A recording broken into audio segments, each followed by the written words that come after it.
Petrol এবং ডিজেলের দাম বৃদ্ধি নিয়ে কিছু ভাবছে না সরকার। তাই সম্প্রতি জ্বালানির দাম বাড়ার সম্ভাবনা নিয়ে যে জল্পনা তৈরি হয়েছিল তা সরাসরি খারিজ করে দিয়েছে কেন্দ্রীয় পেট্রোলিয়াম ও প্রাকৃতিক গ্যাস মন্ত্রক। একটি রিপোর্টে আশঙ্কা প্রকাশ করা হয়েছিল বুটের পর পেট্রোল ও ডিজেলের দাম প্রতি লিটারে 25 থেকে 28 টাকা পর্যন্ত বাড়তে পারে। এই ধরনের খবরকে ভিত্তিহীন বিভ্রান্তিকর বলে অভিহিত করেছে কেন্দ্র। সোশ্যাল মিডিয়া প্ল্যাটফর্ম এক্সে একটি পোস্টে মন্ত্রক জানিয়েছে, পেট্রোল ও ডিজেলের দাম বৃদ্ধির খবর পুরোপুরি ভুয়ো খবর। সরকারের পক্ষ থেকে দাম বাড়ানোর কোনো প্রস্তাব নেই। মন্ত্রকের দাবি, এই ধরনের খবর ছড়িয়ে নাগরিকদের মধ্যে আতঙ্ক এবং বিভ্রান্তি তৈরির চেষ্টা করা হচ্ছে। রাজ্যে গত 9 এপ্রিল এক দফায় নির্বাচন অনুষ্ঠিত হয়েছে, কিন্তু তাৎপর্যপূর্ণভাবে সেদিন বঙ্গাইগাঁওয়ে ভোটগ্রহণ প্রক্রিয়া বন্ধ করে ভোটগ্রহণ কেন্দ্রের ভেতরে নামাজ পড়েছিলেন এক মুসলমান নির্বাচনী আধিকারিক। এবার এই কট্টর মুসলমান নির্বাচন আধিকারিকের বিরুদ্ধে ব্যবস্থা নেওয়ার জন্য লিখিত অভিযোগ দাখিল করেছেন হিন্দু সুরক্ষা সেনার সভাপতি জয়দেব হাজারিকা এবং জাগ্রত প্রহরীর প্রমুখ হিতু ভট্ট।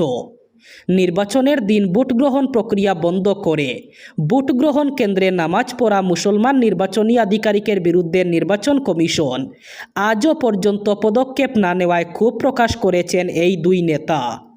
উল্লেখ্য, গত 9 এপ্রিল রাজ্যে অনুষ্ঠিত বিধানসভা নির্বাচনের বঙ্গাইগাঁও জেলার 18 নম্বর বঙ্গাইগাঁও বিধানসভা কেন্দ্রের অন্তর্গত 59 নম্বর ভোটগ্রহণ কেন্দ্র জেবি স্কুলের 1 নম্বর কক্ষে ঘটনা সংঘটিত হয়েছিল। ভোটগ্রহণ প্রক্রিয়া বন্ধ করে এভাবে নামাজ পড়ার মাধ্যমে নির্বাচনী আইন লঙ্ঘন করা হয়েছে বলে অভিযোগ করেন তারা।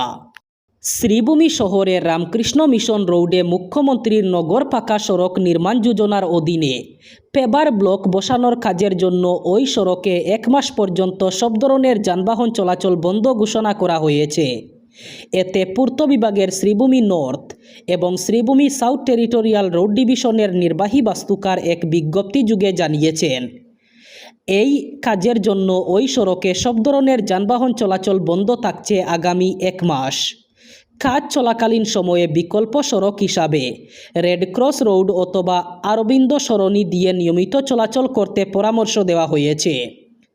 বিজ্ঞপ্তিতে ট্রান্সপোর্ট অপারেটর, ঠিকাদার, বলবৎকারী সংস্থা ও সংশ্লিষ্ট কর্তৃপক্ষকে এই নিষেধাজ্ঞা মেনে চলতে আহ্বান জানানো হয়েছে। এতে সড়কের দুই পাশে সড়ক বন্ধের সতর্কীকরণ সাইনেজ স্থাপন করা হয়েছে।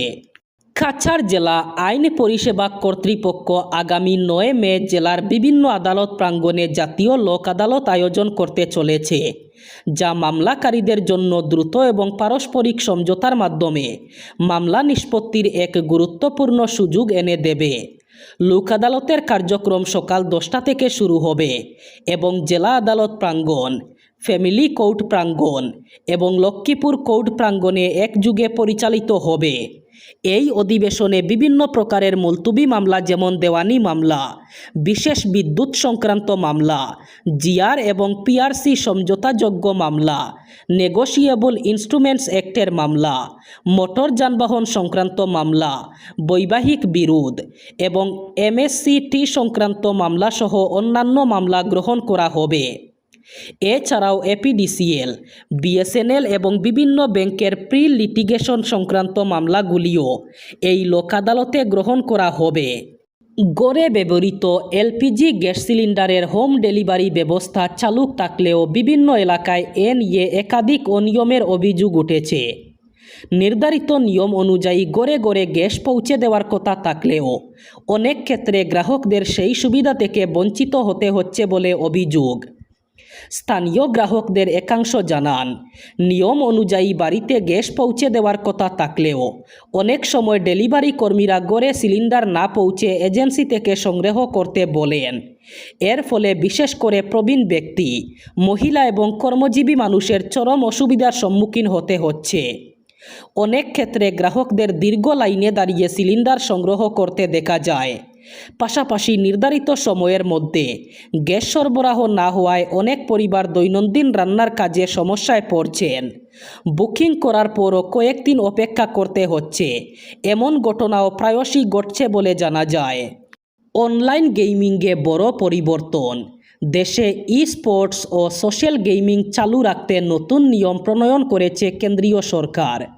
অনলাইন টাকার গেম সম্পূর্ণভাবে নিষিদ্ধই থাকছে, তবে বেশিরভাগ সাধারণ অনলাইন গেমকেই কোনো বাধ্যতামূলক রেজিস্ট্রেশনের মধ্যে পড়তে হবে না, এমনটাই জানিয়েছে ইলেকট্রনিক্স অ্যান্ড আইটি মন্ত্রক।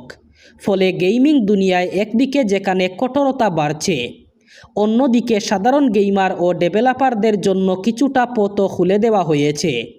কেন্দ্রীয় মন্ত্রক কার্যকর করার জন্য প্রয়োজনীয় প্রক্রিয়া এবং নীতির খসড়া নোটিফাই করেছে। এর মাধ্যমে একটি জাতীয় অনলাইন গেমিং অথরিটির পথও প্রশস্ত হলো। আইটি সচিব এস কৃষ্ণন বলেছেন, বেশিরভাগ অনলাইন গেম যেখানে টাকা জড়িত নয়, সেগুলিকে রেজিস্ট্রেশন অথবা নির্দিষ্ট কোনো নির্ধারণ প্রক্রিয়ার বাধ্যবাধকতায় পড়তে হবে না। তারা চেয়েছেন নিয়মগুলো যতটা সম্ভব রেগুলেশন লাইট রাখা যায়। তিনি স্পষ্ট জানিয়েছেন, কোনো গেম নির্মাতা অথবা প্ল্যাটফর্মকে বাধ্যতামূলকভাবে আবেদন করতে হবে না যে তাদের গেমটি মানি গেম, সোশ্যাল গেম নাকি ই স্পোর্টস বিভাগের মধ্যে পড়ে। তবে কিছু নির্দিষ্ট ক্ষেত্রে সরকার অথবা গেমিং অথরিটির স্বতঃপ্রণোদিত হয়ে সেই গেম নিয়ে তদন্ত অথবা শ্রেণীবিভাগ নির্ধারণ করবে। ডিগবইয়ের লক্ষ্মীপোতার পান্দুয়া গ্রামে এক চাঞ্চল্যকর ও নৃশংস খুনের ঘটনা।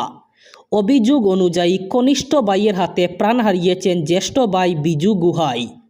জানা গেছে, পারিবারিক বিবাদের জেরে অভিযুক্ত ভাই প্রবণজ্যোতি গুহাই ধারালো দা দিয়ে নির্মমভাবে কুপিয়ে খুন করে নিজের দাদাকে। ঘটনার পরপরই এলাকায় উত্তেজনা ছড়িয়ে পড়ে এবং স্থায়ী বাসিন্দাদের আতঙ্কিত হয়ে পড়েন। খবর পেয়ে পুলিশ দ্রুত ঘটনাস্থলে পৌঁছে পরিস্থিতি নিয়ন্ত্রণে আনে এবং অভিযুক্তকে গ্রেফতার করে নিহতের মৃতদেহ ময়নাতদন্তের জন্য পাঠানো হয়েছে। এদিকে প্রাথমিক তদন্তে পুলিশ মনে করছে দীর্ঘদিনের পারিবারিক কলহের জেরেই এমন মর্মান্তিক ঘটনা।